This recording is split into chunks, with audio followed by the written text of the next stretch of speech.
Ladies and gentlemen, the President of the United States. Thank you very much.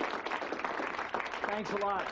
I wish I could spend more than a few minutes with you, but the polls don't close in the East for another hour, and there are plenty of election results still left to falsify.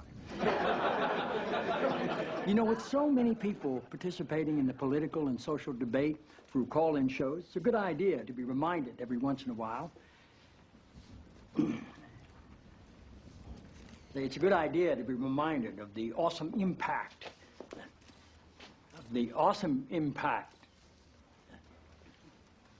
I'm sorry. You're Dr. Jenna Jacobs, right? Yes, sir. It's good to have you here. Thank you. The awesome impact of the airwaves and how that translates into the furthering of our national discussions, but obviously also how it can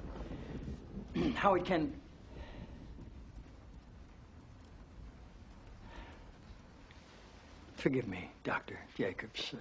Are you an MD? A PhD. A PhD? Yes, sir. In psychology? No, sir. Theology? No. Social work?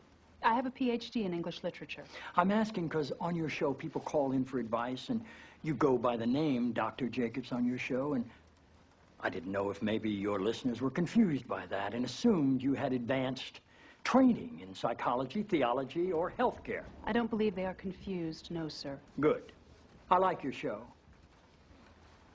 I like how you call homosexuality an abomination.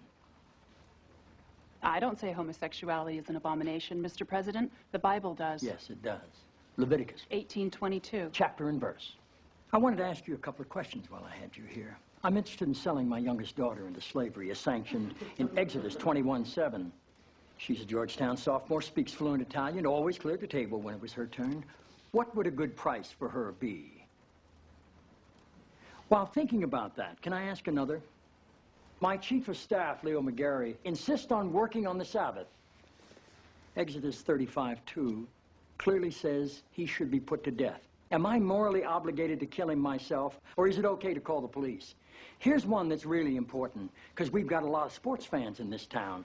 Touching the skin of a dead pig makes one unclean, Leviticus 11:7. If they promise to wear gloves, can the Washington Redskins still play football? Can Notre Dame? Can West Point? Does the whole town really have to be together to stone my brother John for planting different crops side by side? Can I burn my mother in a small family gathering for wearing garments made from two different threads? Think about those questions, would you? One last thing. While you may be mistaking this for your monthly meeting of the Ignorant Tight-Ass Club, in this building, when the president stands, nobody sits.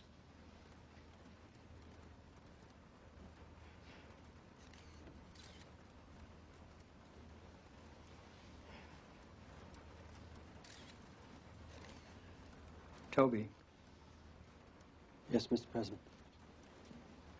That's how I beat him.